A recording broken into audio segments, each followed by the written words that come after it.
le debe a IPS 600 millones de dólares. Entonces, ¿por qué no triangulamos nomás? Y en vez de hacer esto, no le decimos a papá Estado, pagana esta deuda, parte de lo que me deben a pagarle nomás a los proveedores. Y todos quedamos en paz, porque no hay tiempo. Porque es un trabajo que va a llevar 1 mes, 2 meses, 3 meses, o hasta el próximo legislativo. Y las elecciones son el 18. Y acá tu límite temporal es el 18 de diciembre, donde hay que pegar el manotazo a IPS. Así es. Ahí justo sobre ese punto quería también puntualizar un poco, don Pedro, porque esta cuestión de lo que le adeuda al Estado, hay como una confusión. ¿Cuánto es realmente? Porque algunos dicen 400. Ahora mencionas 600, porque no hay realmente una definición por un lado de eso. Incluso había también un proyecto de ley que supuestamente se había presentado, no sé en qué quedó esa situación de un cronograma de pagos para el Estado con el IPS. Pero además, otra cuestión que suele remarcar también, Toti, que tiene que ver con que cuando se pagó en la pandemia, porque ciertamente el Estado pagó parte de su deuda, pero también lo pagó direccionado, o sea, te pago para esto. Correcto. ¿Verdad? Entonces, ¿qué nos haría pensar que ocurriría, si eventualmente pasa, ocurriría lo mismo con esta situación, ¿verdad? O sea, mira, ¿cómo tener la garantía de que realmente se puedan utilizar esos fondos como para cubrir este déficit que se tiene con las proveedoras? Pasando en limpio la visión que presentaste, ¿cuánto le debe el Estado al IPS? Le debe desde 1950 hasta hoy. Hoy quedó la deuda en 350 millones de dólares. Le debía 500 en el 2020. Sí. Pagó 150 a cuenta de su deuda histórica para sostener el empleo, la famosa compensación económica por su pensión. Así mismo. Y otros 50 millones que se usó en salud ya. Quedó en 350 millones la deuda del Estado, la deuda histórica. Y la deuda pandemia está en el orden de los 170 millones de dólares. Sumar los dos y ya tener la deuda del Estado. Pero de esa deuda nunca se habló. La deuda pandemia. Sí. Y está prevista en la Ley de Emergencia Sanitaria del 2020. Dice claramente allí que el Estado podrá recurrir a salud pública, a la salud previsional, al sistema de medicina privada prepaga. A ellos ya le pagaron 80 millones de dólares. ¿Y por qué IPS no? Bueno, y es lo que se hizo, y ahí se originó la deuda pandemia del Estado con IPS. Consecuentemente, el total orilla más la deuda que yo le llamo la deuda amparo. ¿Qué es eso? La cantidad de personas que por amparos judiciales no asegurados no tienen derecho, recurren a IPS finalmente en la enfermedad catastrófica y IPS les salva la vida. Y eso está cuantificado, pero nunca se reclamó. Ahí tiene otros 50 millones de dólares que reclamar. Entonces, sumando, el Estado puede cubrir más que suficientemente esta deuda con los proveedores. Y no se necesita un proceso legislativo demasiado extraordinario, porque las leyes ya están. A lo mejor falta un decreto reglamentario nomás que conjugue la ley de emergencia sanitaria, la deuda histórica del Estado y alguna que otra reglamentación, y Hacienda paga esta deuda y los proveedores reciben. Pues nosotros queremos que se pague la deuda. Queremos que se pague. Nadie dice que no se debe pagar, pero que se pague de la forma correcta y en las proporciones correctas de los respectivos deudores. Esa es la salida. Sin embargo, 18 de diciembre, un clan político que quiere sacar esta ley como sea y un clan de proveedores que le respalda como sea. Y con eso no estamos de acuerdo. Eso quería preguntarte justamente, Pedro. El sector farmacéutico justamente, que es el que de alguna manera está presionando, yo creo que también los asegurados lo mismo, ¿verdad? Porque también queremos que haya medicamentos, que no se suspenda todo eso. Pero cuando hablamos de una cuestión política, que sabemos que IPS está totalmente permeado de lo político, y también cuando hablamos de un reclamo, una exigencia que hacen desde un sector en particular, ¿cuál es, digamos, el interés de ambas partes llegar ya para esa fecha, apurar todo, siendo que existe un mecanismo, una herramienta que se puede utilizar también para que se dé igualmente el pago y se pueda cumplir con todos? Mira, el interés que debería prevalecer acá es el bien común, al que deben apuntar los proveedores, no diciendo si no me pagas no te entrego más nada. Ese discurso no tienen que hacer.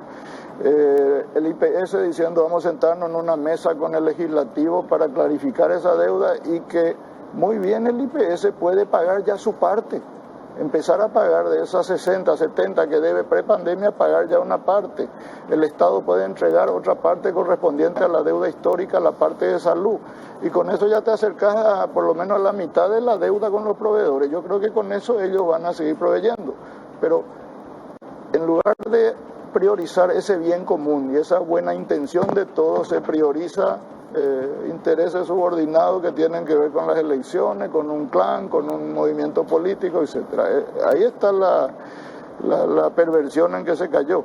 Entonces, el legislativo, que no sé si ya habrá aprobado el proyecto a esta altura, lo que tiene que hacer, en lugar de malgastar tiempo en esto, tendría que estar conformando una mesa de trabajo con gente de IPS que de paso no dan la cara, no muestran los números, porque estos números que yo te doy son extraoficiales. IPS no te da los números, esconden todo. Y tampoco dan la cara, que es lo que yo le cuestiono siempre al presidente Bataglia, a los consejeros, que son nuestros representantes. ¿O se los ha escuchado defender alguna postura? No, calladito no. Sentarse en una mesa como esta, poner los papeles y decir, bueno, esta va a ser la forma de pago, papá Estado pone tu parte, y ese pone tu parte y se cumple. Pedro, hablando con la gente de Cifarma decía algo que nunca antes ocurrió. Más de 3 meses, creo que ahora ya será el 4.º mes. $1, un guaraní, nada. No vimos una moneda por parte del IPS. Nunca antes ocurrió algo así. O sea, por lo menos siempre el IPS tiene o arrastra esta cuestión de que no te paga todo, hay certificado de deuda, después te paga, estamos ahí. Hay una bicicleta, ¿verdad? Como mucho de lo que ocurre con el Estado. Se acaba de sancionar en el Senado la ley, es lo que nos menciona, ¿verdad? Acaban de sancionar y va a pasar el Ejecutivo, conociendo cómo está la cuestión, en algún momento yo creo que esto va a aprender, ¿verdad? En cualquier momento. Pero nunca antes ocurrió, nos decían, no tienen luego plata ni para pagarle $1 millón, no tienen plata para pagarle absolutamente nada a este sector, o es adrede no pagar para generar una crisis. Mira, yo no quiero pensar que sea adrede, porque eso implicaría que alguien está planteando cambiar el modelo, destruir el modelo de capitalización colectiva, ir hacia un modelo diferente en el que se separe salud de pensiones. De cualquier manera, si eso fuera válido, requiere un análisis grande y de largo plazo, no hacia lo loco como se está haciendo todo actualmente. ¿Por qué el Fondo de Salud o el presupuesto de salud no tiene plata? Y porque hay una mala gestión en que hay una sobrefacturación y malgasto en materias que no son prioritarias: seguridad, limpieza, jardinería, vehículos, nafta, detectores electrónicos de QPI, auriculares de 300.000 a 3.700.000, licitaciones a toda prisa para hospitales de fantasía. Cuando se cae el techo del actual, vos estás licitando 3 hospitales. Una locura lo que se está haciendo. No, aparte están duplicando el precio de ese hospital hematológico. Te aseguro que sí. Sí, no, es confirmado. O sea, con el objeto de pagar el anticipo ya no más, ahora, en 10 días. Entonces, es mala gestión. El otro gran problema que tiene de fondo que tiene el seguro de salud es el diseño financiero luego de ese presupuesto. Ese seguro de salud cubre desde el repuesto de la ambulancia, salario de personal, los subsidios de reposo, todo, absolutamente todo tiene que estar presupuestado allí. Y eso es muy difícil que sea suficiente en un año cuando tu demanda es imprevisible, cuando la demanda crece permanentemente y cuando la medicina que da IPS, con la cantidad de medicamentos que da, porque es el vademecum más extenso de América Latina. Brasil provee 100 medicamentos, IPS provee 500. O sea, está sobredimensionado en muchas cosas que hay que sentarse a analizar fríamente. Es muy difícil hacer una proyección de suficiencia, de eficiencia, de gestión y de gasto con ese diseño financiero 1950.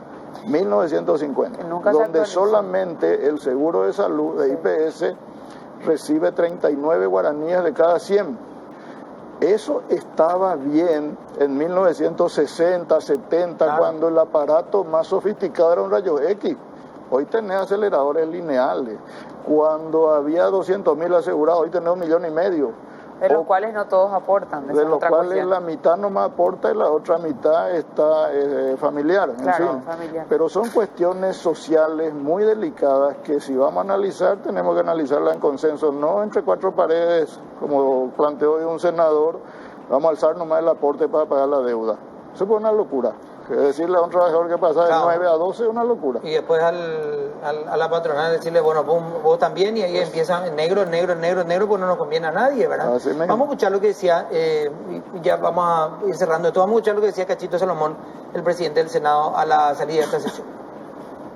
Eso es lo que se aprobó, en el sentido de que hay sospechas de que se puedan utilizar los fondos jubilatorios de IPS para este préstamo. Se explicó hasta el cansancio. Son posiciones tomadas por cada uno de los compañeros. Vimos a la gente que defendía el proyecto, en el caso del senador Freeman, en el caso del senador Abel González, y otros compañeros que estaban en contra. Presidente, lo que nos quedó claro es cómo se va a pagar este préstamo. Se explicó hasta el cansancio. Es una cuestión que vamos a seguir discutiendo porque existen ciertas dudas.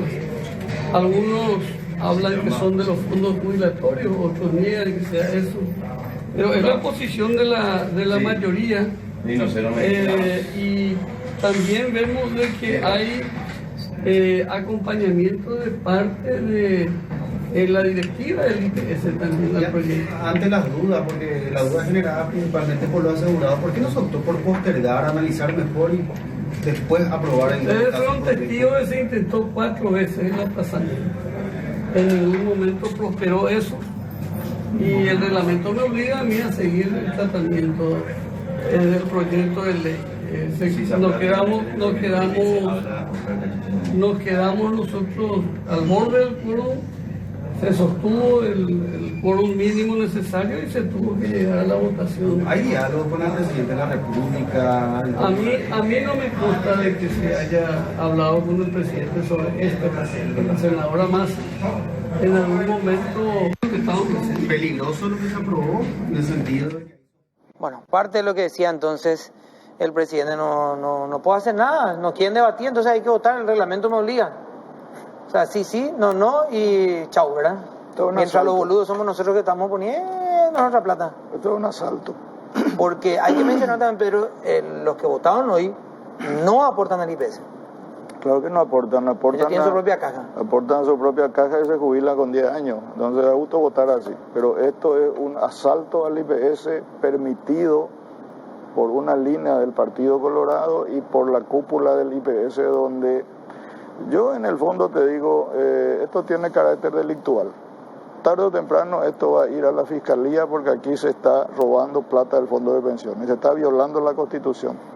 Yo no sé por qué se arriesgan, cuál es el premio que ha corrido bajo la mesa para que se arriesguen a poner en riesgo su integridad a futuro. Pero así como está, y si esto se llega a promulgar, ¿se puede emprender una acción de inconstitucionalidad ante esta ley o contra esta ley? Lo va a tener que hacer lo va a tener que hacer el que aprueba el que quiera la ley.